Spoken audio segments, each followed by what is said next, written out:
Hey guys, Jorg31 here with another video, and this one is on Black Ops 3, and is it going to be worth getting this year? Regardless if you're a Black Ops fan or not, or even a Call of Duty fan, I bet you have your own opinion on the series of Call of Duty. You know, you might be a fan of Modern Warfare 2, Black Ops 1, Advanced Warfare, Call of Duty Ghost. You know, I'm sure you've liked at least one of the pre-installments before, well, Black Ops 3 is going to be coming out soon. And this is a big hyped up game, as Call of Duty games usually are, and a lot of people, as I said, don't like it, and a lot of people love the series. It's a love it or hate it kind of series. And me personally, I'm on the fence of them, both of them. You know, I like the Call of Duty series, but I don't like the direction they've been taking. You know, with Call of Duty Ghost, Call of Duty Advanced Warfare, I feel like they're getting worse and worse as time goes on, which is not what you want to see from a big company. But this one looks pretty good in my opinion. I'm going to go over some of the things about it, why I think it will be worth it, and why I don't know if it will be worth it. But you guys will hear my final opinion on if I think it's worth the full $60 coming out soon. Now, as I said before, you're either a fan or not, and that being said, that's mostly going to be your big, argument when you want to buy this game. If you're a Battlefield fan and you're a die-hard Battlefield fan, I don't think you want to shell out $60 on the new Call of Duty unless you're looking for a new shooter, because I know Battlefield has not released one in a good while. But regardless, I'm just going to put all that aside, all the fanboy stuff aside. I'm not really a fanboy of Call of Duty or Battlefield or anything. I just like to play games that are fun and good shooting games in general. I've played the beta to Black Ops 3. It was very fun, great controls, smooth, when the servers were actually up and working on the beta, of course. But it was very fun for what I've had to say, and there's going to be, more trailers coming out and more stuff about it. And I've already seen most of what I've needed to seen about the game in general, with the story of zombies and the campaign and the multiplayer. So I'm going to get in here. I'm going to start off with the single player campaign, which is only on Xbox One, PlayStation 4, and PC. It will not be coming to the 360 or PlayStation 3, which is also a big reason why you might want to upgrade to a bigger console, not bigger console, but a more gen console like the Xbox One if you're currently rocking the 360.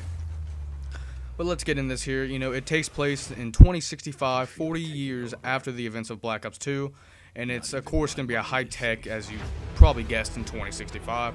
That's what this game's about. That's another big gripe a lot of people said. A lot of people want to see the game take place in a World War I, World War II type, setting. Like a lot of the older Call of Duty games, which are great actually, but, I know a lot of people cannot stand the future games. Me personally, I'm starting to get pretty sick of them also, because I know Titanfall is one of my favorite shooter games, and that was very fun. I love the future aspects in that. I thought that was great, but then you see Call of Duty, making the twist into future. Every shooting game is now starting to kind of go to the future. And I don't want to see that, because I know there's a lot of stuff in the past you can go over with. There's a lot of history to be learned. And it's actually really fun to play through the events of stuff that's actually happened in real life. Going back to World War I and actually playing over some stuff that actually happened is a lot more fun than actually playing over something that's gonna, you don't know if it's gonna happen in 2065, but something that they're just, making up a fictional story about. But everyone has their own opinions on that. Me, personally, if it's a good game, I'll take it, but I would like to see Call of Duty after this game go back to, the older type of World War I feel. But let's get in this here. As I said, 40 years after the events of Black Ops 2, all it really talks about is the main character here. He starts to take over, kind of like a robot after, putting chips into him in his brain. It's a big story. You guys can see the trailer here.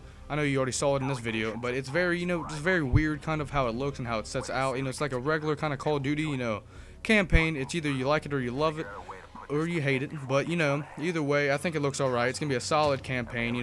It's kind of futuristic how they try to help out their army, and the next thing you know, he kind of turns the twist because he's kind of a robot. I can't really explain it. It's kind of like he's a robot after putting so much stuff into his brain that he kind of turns his back on the allies. So that's just something in Call of Duty. You're gonna have to wait to find out and play for yourself. It looks alright, but now I'm gonna get into here to the bigger stuff, and that is multiplayer, which is the main reason Call of Duty even got big.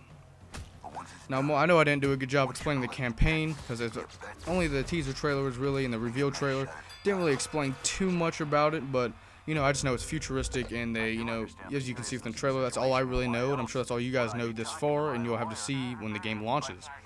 But on to the multiplayer. This is the biggest part, as I said, biggest part of any game right now in this, generation. And I'm going to say, playing the beta, I thought it was very fun. I love the perks. I love the kill streaks. I love the smooth transitions in the gameplay from wall running to actually just moving. You know, it was very fun to actually play with on an Xbox One. That's what I did play the beta on. I also played on PlayStation 4. Had no difference in the two, you know, besides the controllers. But they were both very, very fun to play, and I think it was a lot better than Call of Duty Advanced Warfare by far. You know, the futuristic elements a lot of people don't like, I thought they worked perfect in this game. It didn't seem like you had too much of an advantage while running or anything, because in Advanced Warfare, you know, you had those huge jumping ability, all that stuff. It seemed kind of unnatural for a Call of Duty game. But, you know, Black Ops 3 looks very natural in what it's doing. It feels like your average Modern Warfare 2 game with a little bump up, you know, in, you know, futuristic kind of elements with, like, wall running, powers a little bit. I think it's very fun. I like what they're doing here, but as I said, I'm going to give this one a pass. I'm going to play it and have a good time with it. But after this game, I want to see them go back to the World War II, World War I type of setting. That's my opinion on multiplayer. I think it's a very good feature this year. I'm not going to doubt it. I know a lot of people don't like it, but me personally, I think it's a solid multiplayer, fun game to play. And next year, I'm going to move on to Zombies. I'm sure, as you can see here in this trailer, Zombies has a big storyline this year with the boxer and all that stuff, and what the main thing is those 4 characters and their stuff they are doing wrong. You know, if you ever seen the Saw movies, they get punished for their sins. Like on here, they did a lot of bad stuff to other people, or you know, they kind of went against the law or something, and they're gonna be punished right here, as you see in a zombie apocalypse type feel. Which I kind of like that you're gonna be able to play as one of the bad sinners, but you're gonna have to face off being punished against a whole zombie apocalypse.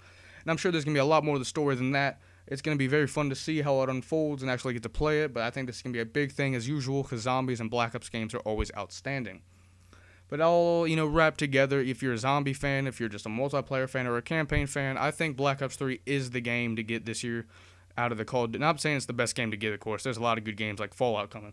But I'm saying I think this is one of the best games you can pick up out of the Call of Duty series that's been out in a long time. I think it's definitely going to shine over Advanced Warfare, over Call of Duty Ghost, maybe even over Black Ops 2. You're just going to wait and see, but I don't think they're doing a bad job this year. I think they did a stellar job, working down there, and I'm happy to see it. I can't wait to play it. I'm getting it day one. Going to be releasing content on my channel of it. So leave your comments on there if you don't like the series, if you want to see it go back to the older days, or you do love the futuristic type feel. So thank you guys for watching. As I said, I think it's worth the $60 price tag this year, and I'll definitely see you guys in the